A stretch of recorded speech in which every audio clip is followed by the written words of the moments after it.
My at-home gym is gone. Went to a very good home, Facebook Marketplace. Chickens are gone.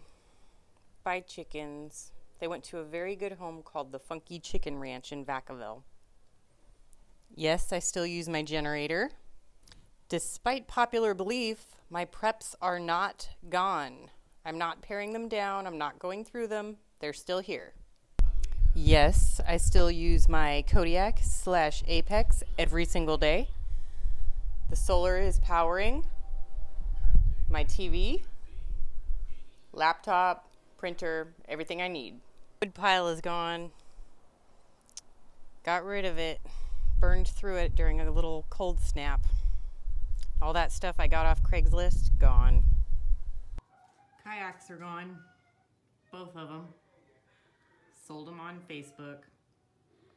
Hey folks, Prepper Princess. So today I wanted to talk to you about minimalism and ask you guys what you think. Do you think that minimalism is being forced on US citizens because they can't afford anything else?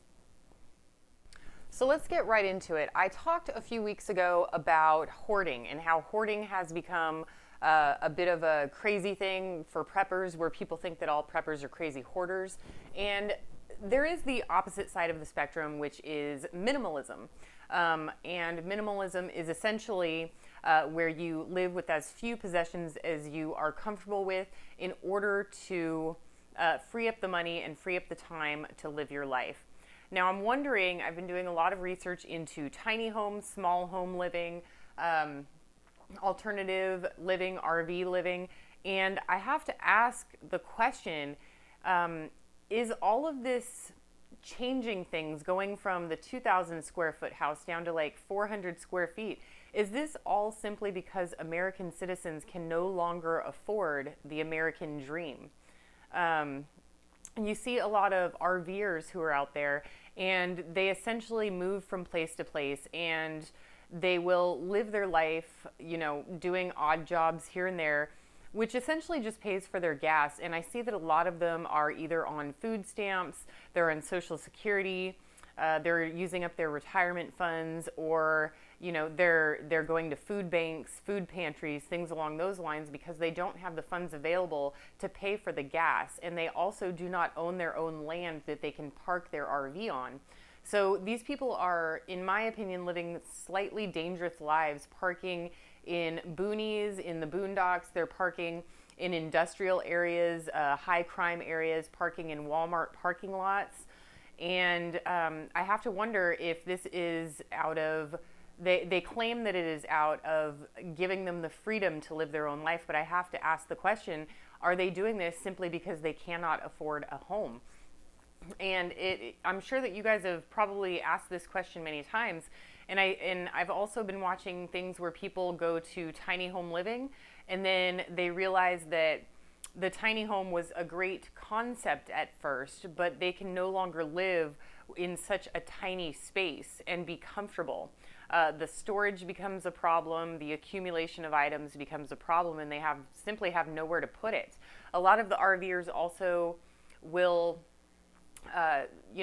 confess that they have storage units that they pay $200-300 per month for, in addition to paying for $1,500 a month in gas in their RV. If they're not paying that type of money, then they're parking their RV on public land, BLM land, which is legal to park in, but they will stay there for a month because they essentially can't afford the gas to go anywhere else.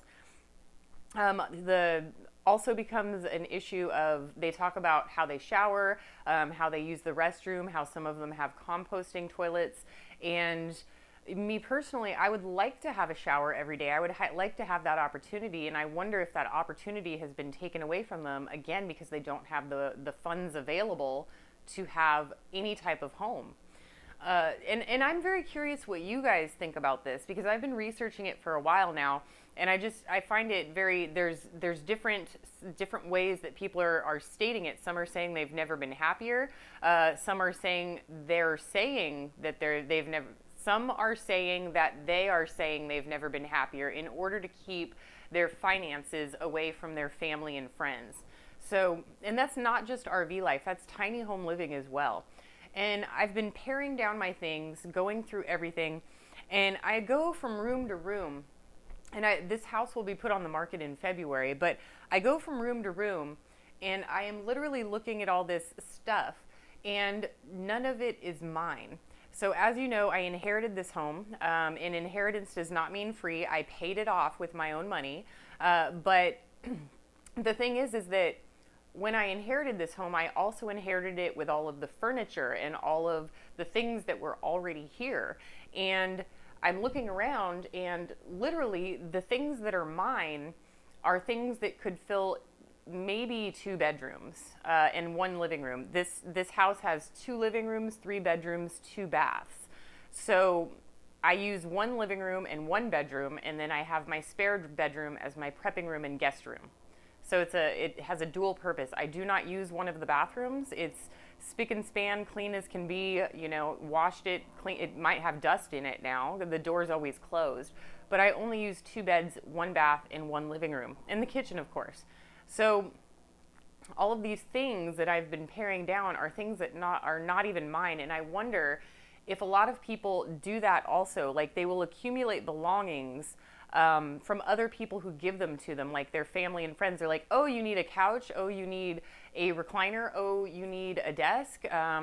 Or, you know, in my instance, I have a hard time saying no to my family, where they'll say, I have a chair that was great grandma's, and I don't want to throw it away, so I'm giving it to you. By the way, it's in your garage. And they will just sort of push these things on me that I did not want and do not have. I no longer have the space for, because I don't even know where I'm going to end up. But I do wonder, you know, all of the things that are here that are mine, that I bought brand new, are very, very few items, maybe 5 items, 5 pieces of furniture, and everything else was given to me. And to be honest with you, I don't want it. I never did want it. So I'm working on minimalizing and seeing if, I don't think that a tiny home would work for me.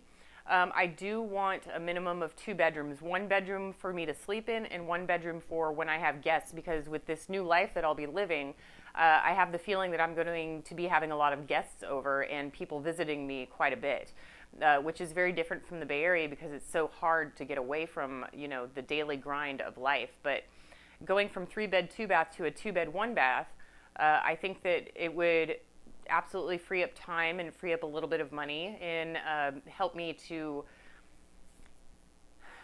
concentrate on my YouTube and writing my book. But at the same time, I don't want to go so tiny as to where I'm living in a studio, you know, a tiny space, and then putting my extra things in storage, these things that I don't even want. I know I'm going all over the place with this. It's a bit of a transition period, but at the same time, I do want to see what it is that I need versus what I want. And also wondering if I am purging of too many items, because I feel as if I should be directed towards minimalism because of the fear of finances in the future. Does that make any sense? I hope that made sense. Anyway, let me know your thoughts and comments in the subject, in the comment section. And also, you know, is this move towards minimalism being forced on us because we do not have the finances to live the American dream? That we don't get the white picket fence, 2-story, 5 bed, 4 bath house with 2.1 kids and 2 dogs? Is this something that we can no longer strive for as a nation? Let me know what you think. Do what you can with what you've got. Prepper Princess out.